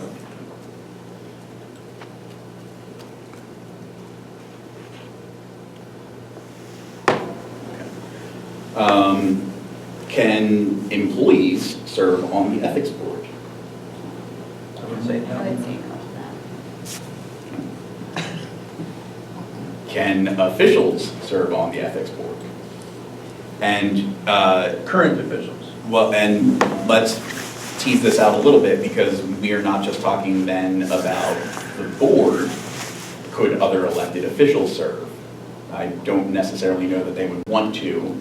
I can think of any number of reasons that would go wrong, but in the interest of saying that we had the thorough discussion, it needs to be I considered. personally think we don't need officials on there, just that's my Define- opinion. Define officials. Well, the presumption would be members of the Board of Supervisors. So pretty much all of them that allow a public official to serve mandate a board supervisor. One mandates a junior board supervisor. I have no idea what that means, but I'm sure they. Oh, What did you? that's interesting. City. That's what I wondered, were you talking us as officials, or what about those over there? Oh, so, School board. so Dane County explicitly prohibits anyone who has any position in any government or political party from serving on their ethics board. They were really covering their That's Dane bases. County. Wow. Well, I mean, you can get it, like, you don't know what kind of Well, but there's a lot politics of, are happening. there's a lot of truth in that, right? Yes. I mean, I kind of get some of that because I get the point where you need someone who needs to understand what goes on, but what the lawyer or whoever's in there should help with the functioning of it, right? Corporal counsel can help with that. But I think it needs to be people that are not tied to the operations of the county, the city. I mean, Yeah, they if just you want a true ethics committee, they can't have any ties to it. Yeah. Because then they're gonna hold you to something that isn't swayed by So what that- we do. So that's township, anybody that's voted I into the agree. township, I agree. anybody voted into the I school mean- district. There's no way I can be on this committee is what I'm telling you. Not by bribery or forcing. There's no way, if we say no official, right? And I agree with that. I think we need to involve, it needs to be people that are not affiliated with that stuff, because there is a difference of opinion. And that's the whole reason why we started this discussion, was that concern. So if we are concerned about addressing that concern, and we, Well, okay, and then actively, because you, I mean, if you take away people that are not active or current, or were in position at some point, you just took out a lot of people. well, so some of them specified within the last 2 years. Yep. I think that would be fine provision to make. My battery's gonna die if they don't quit. 2 years? Yeah. I got 2 years. So no one who has served as an employee or public worked for official the in the county. last 2 years they serve on. 30 years, that's my problem. County or state? I mean, I can do any government position. Federal. Whole organization. We had the president of, Well, like, then, former no, you president should of say Liberia that went to then. school at UW-Madison, looking to go international with it. I think we'll probably get that far out. Yeah. Well, so you should state your Well, opinion. typically, an ethics board is entirely divested and has no connections to what it is overseeing at all. And, you know, and that's considered best practice. It is, if for any organization of any size. That you have a limits pool that pool, but maybe that's what you want, you can look at it either way, but typically you hear about those when the clash, when somebody has a vested interest, and they will make the argument that only public officials are accountable. No, you can't be public officials be accountable. That's how those go, follow ethics cases. They're clearly, the ones that are thought of as best practice have no heat. So you would recommend having, like, never were an employee or a county employee? I don't think past employees would be something that, it can work, of course it can work. As a practice, if it is in place, at some point it will happen, where there's a conflict. So it's a risk reduction of conflict. So, and that's easier than someone recusing oneself. Right. But now you're down to 4. Yeah. If you only have 5. But, no, I agree. I mean, there's people I can think of throughout the county that have either worked here or somewhere that no longer work here, that if it came up with a certain county board member, doesn't matter how long ago it was, so. I mean, it's Bob's point. There's only so many people in the county too, so there's gonna come a point Well, where we there can- isn't anybody left. We can try it. I agree. I agree. One other case, and I've seen this language, someone like myself who is not an employee of the county, but I mean, certainly I would consider myself to be biased towards the county in most proceedings. I certainly earn a significant percentage of my income from the county. So there was language in there where it says if you receive a significant or majority portion of your income from the county, you would also be prohibited. That keeps away wage earners, but not necessarily entrepreneurs. Right. And I can kind of tie it to the existing language regarding contracts. So if you don't have a contract above a certain level, or I can tool that around a little bit. But as someone who we hire through Southwest Workforce, they're during the period of their contract at least, they could not serve on the ethics board. Okay. You have a lot of what you need? I was just gonna look, I think that we need to keep moving, and then we could have our second meeting and discuss this more. And maybe you can bring back a little more. I think striking on the separating the two was the biggest takeaway for tonight. Knowing that, it makes it a lot easier to figure that out. Yeah, great points there. That was good. Question, Mr. Chair? Yes, sir. Council? Go ahead. So if we are able to successfully follow this path, are we on schedule to meet a March 17th deadline? Yes. Okay, good. Without me having. What did it say we would have done by the 17th? That we would name the ethics board. Oh, we already did this, this group. That's the problem. Well, this group approved the naming of a new one or March 17th, whichever was earlier. Yeah. So if the 17th hits and we haven't named a new one, then we no longer have one. Well, so, and again, my focus is on creating this ethics board ordinance, because ultimately, whatever I do for that, I'm just copying and pasting over. So having that in mind is very, very helpful. And that would achieve that deadline even if we didn't have without a roster. So we have some time to figure out that makeup and really get more, I think it'll be valuable to get some input from Iowa County, from what they have gone through, what's worked well and what not. And then we have people in the community that do have expertise in this subject. So March 17th is our deadline. The full county board meets on March 8th.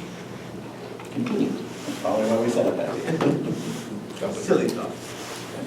All right, anything else that you need from us? Yes, but not tonight. All right. Go away. Your time limit is up. Any other questions to him? Otherwise, we'll move into closed session 18. You guys need to take a quick break, and Mr. Coon wants to. No, I got places to be. He's gotta go play basketball, so this 18 shouldn't take long. Okay. So the chair may entertain a motion to enter closed session pursuant to Wisconsin statute section funds or conducting other specified public business whenever competitive or bargaining reasons require a closed session collective bargaining agreement. That's what we're gonna be discussing. So, a motion to go into closed session by Mr. Terrell, second by Mr. Frank. All those in favor, Including the sheriff, Yep. council, and any board members that want to members that want to stay. Thank you. All right. And Derek. And Derek. Derek. Interim administrators. And Derek. All right. And we have to ask you to. Did you vote? We will. All those in favor signify by saying aye. Aye. Anybody opposed? All right, now we're good. All right.